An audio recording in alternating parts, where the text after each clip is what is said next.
sommes entrés dans une culture au sein du secteur public, au sein de ce que l'on appelle le management public, la gestion publique, dans une culture qui est une culture qui est très proche de celle de l'entreprise, et cela depuis, je dirais, une quarantaine d'années. Il y a ici des amis qui appartiennent aux collectivités locales et qui ont travaillé depuis longtemps sur ces sujets-là dans les collectivités locales.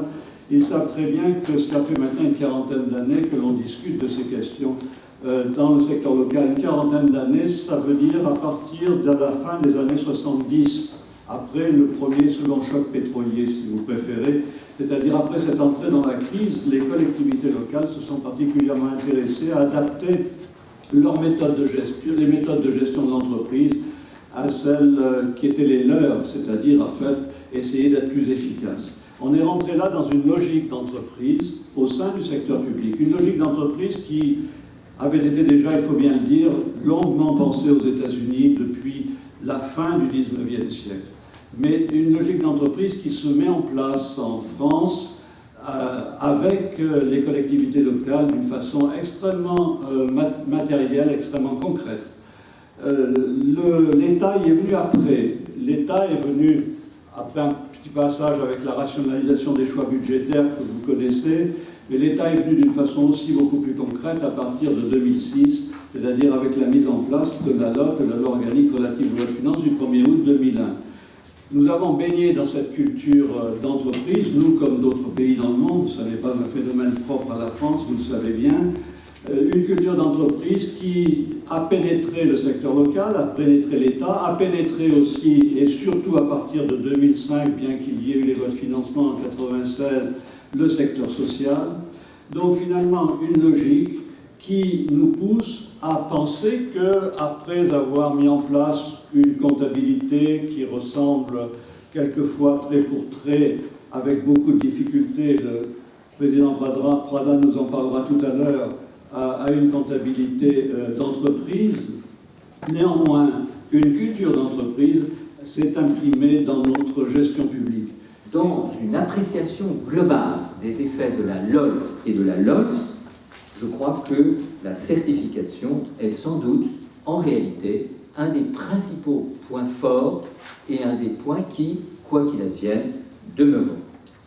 Du côté du certificateur lui-même, la cohérence des méthodes s'est accrue année après année, et notamment dans la période récente, avec une plus grande unité d'approche entre la certification sécurité sociale et la certification État, et à l'intérieur même de la certification sécurité sociale, une homogénéité mieux assurée entre les 9 certifications émises par la Cour sur les branches et les caisses nationales du régime général de sécurité sociale.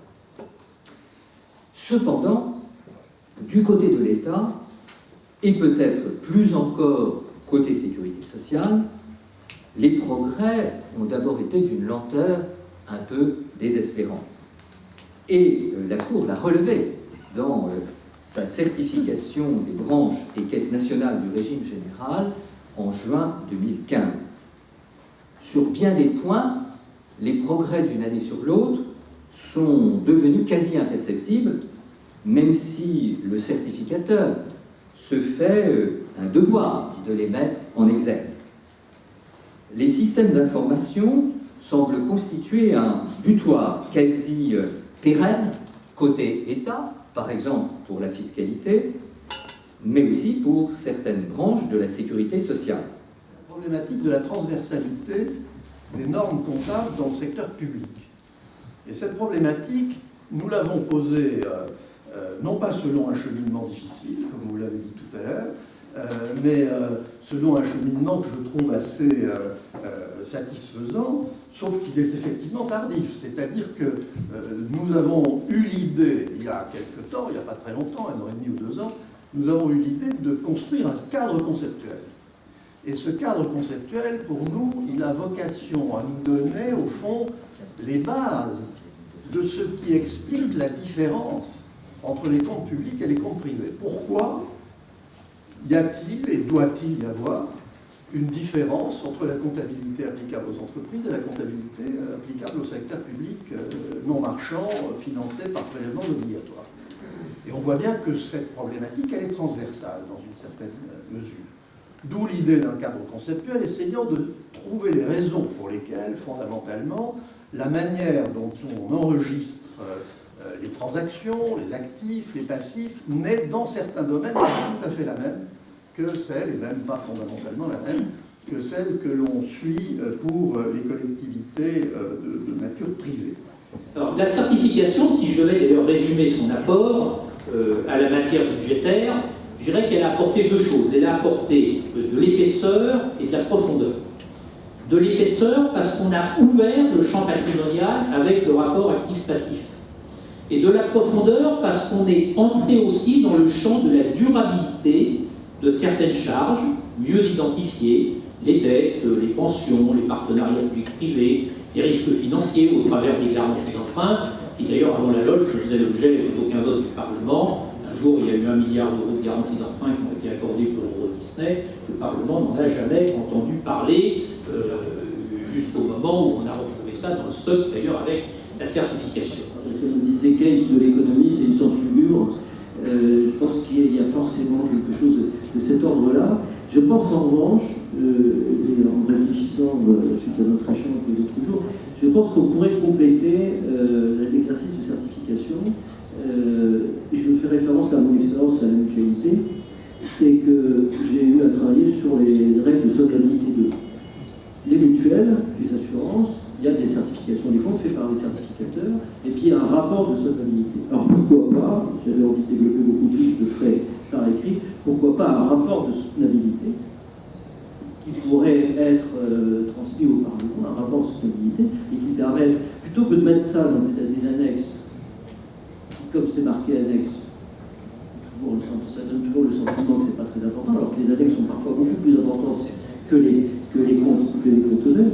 Pourquoi ne pas imaginer un rapport de soutenabilité? J'avais d'ailleurs, quand j'ai dirigé la CNAM, mis en place un dispositif analogue qui s'appelait le rapport d'exécution de l'ONDAM.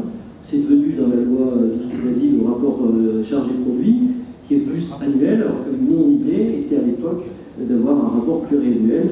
Ça pose évidemment, mais je n'ai pas le temps d'y revenir, des questions de gouvernance par rapport à l'équilibre qui a été institué, un très bon équilibre, mais qui peut-être mériterait d'être modifié, institué par les ordonnances Juppé, avec le rôle du Parlement, le rôle des tutelles et des conventions de mutualisation, des gestionnaires et des conseils d'administration. Mais l'amélioration de la gestion publique, à partir de là, ou grâce à ça, ou se servant de ça comme un symbole ou un élément de fêtage de la construction, est réelle. Pour affirmer et rendre utile le comptable public à sa place.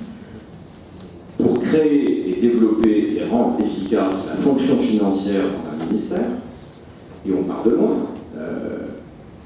Le métier d'un secrétaire général, par exemple, ça consiste non seulement à se rendre utile à ses collègues opérationnels, mais aussi à lire le budget et à favoriser sa maîtrise, donc le contrôle interne, et à aller chercher, à partir de ce que les comptes résument, une amélioration de la gestion.